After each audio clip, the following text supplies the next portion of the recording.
Morning to all 12th class students. आज अपन नया टॉपिक स्टार्ट करेंगे और उस टॉपिक का नाम है बड़ा इंपॉर्टेंट चैप्टर जिसका नाम है foreign exchange rate. Foreign exchange rate को समझाने से पहले अपने को ये समझना पड़ेगा फॉरेन एक्सचेंज क्या होता है ना। अगर मैं बात करूंगा फॉरेन एक्सचेंज रेट से पहले अपन समझेंगे बच्चों क्या ये फॉरेन एक्सचेंज क्या होता है। चलिए देखिए जरा क्या होता है। जब हम गुड्स एंड सर्विसेज को ट्रांसफर करते हैं एक कंट्री से दूसरी कंट्री में, एक्सचेंज का मतलब क्या है, आप गुड्स को ट्रांसफर कर रहे हो। तो मैं लिख देता हूं यहां पे क्या, व्हेन गुड्स आर, अच्छा गुड्स क्या बच्चों, सर्विसेज भी तो होंगी, तो when goods and services are transfer from one country to another. तो जब हम एक कंट्री से दूसरी कंट्री पे गुड्स एंड सर्विसेज को ट्रांसफर करते हैं तो हम उसे क्या बोलते हैं, जरा फटाफट से बताओ। हम उसे बोलते हैं फॉरेन एक्सचेंज। अच्छा, आपने गुड्स एंड सर्विस को ट्रांसफर किया, चलो एक छोटा सा एग्जांपल लेते हैं अपन।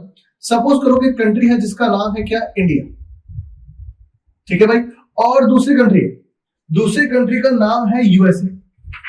अब इंडिया बोलता है कि हाँ भाई मेरे को है ना कुछ गुड्स भेज दे भाई यूएसए। अरे भाई भेजना यानी कि ये परचेज करने जा रहा है। परचेज करना मतलब आप लोग किसकी बात करोगे, इंपोर्ट की। अगर ये इंपोर्ट करेगा तो यूएसए क्या करेगा, सर यूएसए एक्सपोर्ट करेगा।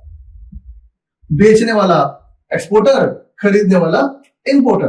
क्या मंगवाया, चलो अपन एक काम करते हैं, 1000 एलईडी मंगवा लेते हैं। कौन मंगवा रहा है, इंडिया। किससे मंगवा रहा है, यूएसए से। अब बच्चों देखो, यानी कि गुड्स इधर से यूएसए से इंडिया की तरफ ट्रांसफर हुए। क्या इंडिया, हमारा इंडिया मंगवा रहा है गुड्स को, मंगवा रहा है तो इसका मतलब एक्सचेंज कर रहा है ना। और अपने इंडिया से नहीं, खुद अपनी डोमेस्टिक कंट्री से नहीं कर रहा, बाहर से कर रहा है। तो बाहर से कर रहा है इसलिए हमने इसको नाम दिया फॉरेन एक्सचेंज। चलो भाई गुड्स आ गए, यूएसए क्या बोलेगा, हाँ भाई इंडिया जी गुड्स आ गए आपके पास, हाँ सब आ गए, अब पैसे भी दे दो।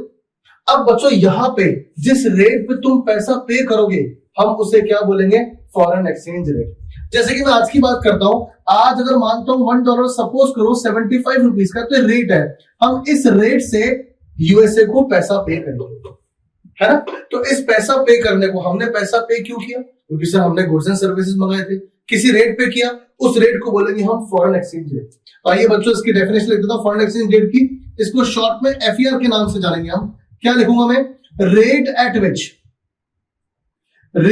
विच goods and services are transferred from one country to another। तो जब हम एक कंट्री से दूसरी कंट्री की तरफ गुड्स एंड सर्विसेज ट्रांसफर करते हैं तो हम उसे फॉरेन एक्सचेंज बोलते हैं, और जिस रेट पे करेंगे हम उसे बोलेंगे फॉरेन एक्सचेंज रेट। मेरे बच्चों ध्यान रखना, इस चैप्टर में हमें यही तो चीज निकालनी पड़ेगी। भाई रेट क्या है, गुड्स तो मंगाना बहुत आसान है, बेचना भी बहुत आसान है, पर सर रेट क्या होगी, उस रेट पे बच्चों हम लोग काम करेंगे, उस रेट को हम इस चैप्टर में डिटरमाइन करेंगे। चैप्टर बहुत आसान है मेरे बच्चों और इजीली बच्चा इसमें स्कोर कर लेता है। दो टॉपिक एक बार रिवाइज कर लेते हैं। फॉरेन एक्सचेंज, जब गुड्स एंड सर्विसेज को ट्रांसफर किया एक कंट्री से दूसरी कंट्री में, जिस रेट पे किया उसको बोलेंगे हम फॉरेन एक्सचेंज रेट।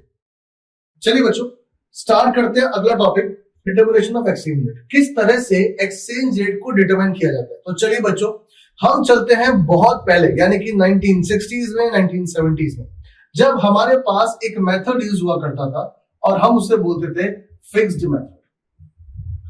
अब देखो नाम से आपको पता चल रहा है बच्चों कि इसके अंदर रेट ऑफ एक्सचेंज जो है वो फिक्स्ड रहती है। इसको डिटरमाइन करने के दो तरीके हैं। जो पहला तरीका है वो है गोल्ड स्टैंडर्ड सिस्टम। अब जरा देखिए बच्चों ये क्या होता है। गोल्ड स्टैंडर्ड सिस्टम का मतलब होता है जहां पे रेट ऑफ एक्सचेंज को हम गोल्ड के बेसिस पे अपन क्या करते थे, डिटरमाइन करते। कैसे सर बताओ, एग्जांपल दो। चलो देखते हैं। दोनों कंट्रीज की, यानी कि जो countries rate of exchange determine कर रही हैं, दोनों कंट्रीज अपने अपने यहां की गोल्ड की रेट को बता देंगी। चलिए अपन देखते हैं कैसे। सपोज करो कि 2 ग्राम ऑफ गोल्ड हमारे इंडिया के अंदर 40 रुपए का है। ये हमारे इंडियन सरकार ने बोल दिया भैया कि हमारे यहाँ की जो गोल्ड की रेट है वो 40 रुपीज है, ठीक है सर। और यही 2 ग्राम ऑफ गोल्ड यूएसए के अंदर, यूएसए में डॉलर चलता है और वहां पे $1 का है। ये यूएसए की सरकार ने बताया। तो बच्चों अब आपको इजीली दिख गया होगा कि सर रेट ऑफ एक्सचेंज कितना आसान है निकालना। $1 इज इक्वल टू ₹40। ये हमारा बच्चों निकल गया एक्सचेंज रेट। क्लियर? तो यानी कि अब अगर मैं इसको लैंग्वेज में लिखूंगा तो कैसे लिखूंगा? कई बार बच्चे लिखने में दिक्कत देते हैं कि सर हमें हाउ टू राइट की प्रॉब्लम, हम कैसे लिखें। तो आप किसी भी चीज को याद मत करो, समझ लो। यहां पे अपन ने क्या समझा? यहां पे हमने समझा कि रेट ऑफ एक्सचेंज किस बेसिस पे है? गोल्ड की बेसिस पे। तो लिख देता हूं बच्चों में, इन this system rate of exchange is determined on the basis of gold। ठीक है सर, ये तो पता ही था हमको। और कौन फिक्स करता है उसको? Fixed by government. लो भैया, डेफिनेशन आपकी तैयार हो गई है, आपको कुछ भी याद करना नहीं पड़ा। तो जब दोनों कंट्री की सरकारें, दोनों कंट्री की गवर्नमेंट अपने अपने यहाँ की गोल्ड की रेट को बता देगी, कंपैरिजन कर लो, आपका रेट तैयार। लेकिन बच्चों दिक्कत हो गई, कई कंट्रीज के पास में गोल्ड नहीं था, है ना? तो एक वो दिक्कत। अच्छा, कुछ कंट्रीज बोलते कि हमारा गोल्ड तो प्योर है और तुम्हारा गोल्ड प्योर नहीं भी। तो कई बार क्या हुआ, कुछ डिस्प्यूट्स हो गए। तो इस कारण से इस सिस्टम को एबॉलिश कर दिया। अब एबॉलिश किया तो नया सिस्टम है। नया सिस्टम क्या? आइए बच्चों मूवी देख लेते हैं। उस सिस्टम का नाम था ब्रिटेन वुड सिस्टम। और देखें जरा ब्रिटेन वुड सिस्टम क्या है। ब्रिटेन वुड सिस्टम बच्चों ये भी बहुत आसान सा है, इसको आसान भाषा में बोलेंगे पैक सिस्टम।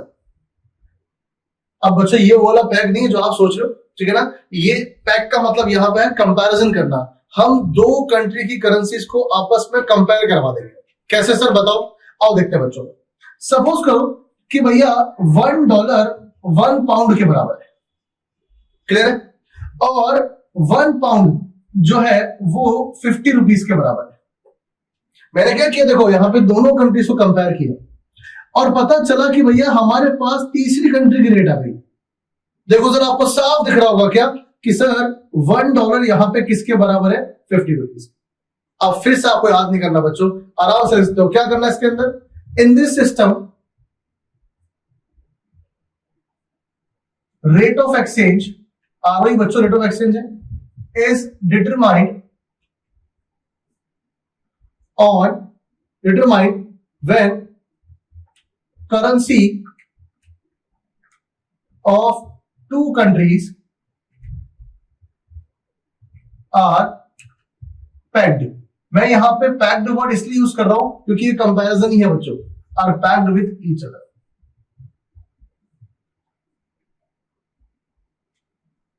समझ में आ गया बच्चों? सर हमको समझ में आ गया, लेकिन अब आप ये बताओ कि सर ये सिस्टम क्यों बंद हुआ? ये सिस्टम इसलिए बंद हुआ क्योंकि कई सारी कंट्रीज बोलती कि हम डॉलर के साथ पैक नहीं करेंगे, कंपेयर नहीं करेंगे। तो डॉलर ने बोला ठीक है भाई मत करो, हम भी नहीं करेंगे। तो आपस में बच्चों झगड़ा हो गया और उसी डिस्प्यूट के कारण इस सिस्टम को भी अबॉलिश कर दिया। आइए पहले दोनों को एक बार रिवाइज कर लेते हैं। पहला है गोल्ड स्टैंडर्ड सिस्टम, बड़ा सिंपल है। इसके अंदर रेट ऑफ एक्सचेंज गोल्ड के बेसिस पे अपन क्या करेंगे? डिटरमाइन करेंगे। दोनों कंट्रीज अपने अपने गोल्ड की रेट बता देंगे, फिक्स हो गया। अच्छा, Britain would system, Britain would system में सारे के सारे कंट्रीज आपस में बैठेगी और एक दूसरे को कंपेयर करेंगे, है ना? कंपैरिजन के बाद तीसरी कंट्री की रेट आराम से आ जाएगी, जैसे मैंने आपको यहां बताया। लेकिन कंपैरिजन करने के लिए कुछ कंट्रीज ने मना कर दिया, ये सिस्टम भी अबॉलिश हो गया। अब सर अब क्या करें? कुछ ऐसा करना पड़ेगा जिससे लड़ाई ना हो, कुछ ऐसा करना पड़ेगा भैया जिससे सांप भी मर जाए, लाठी के लिए टूटे। तो एक नया सिस्टम निकाला जिसको बोलते हैं हम फ्लेक्सिबल एक्सचेंज रेट। उसके बारे में बच्चों आज डिस्कस नहीं करूंगा, उसके बारे में डिस्कस करूंगा कब? अगली क्लास में। जब तक के लिए इसको पढ़िएगा और हाँ, जो भी आपको ये समझ में डाउट जरूर पूछ लीजिएगा। Thank you so much.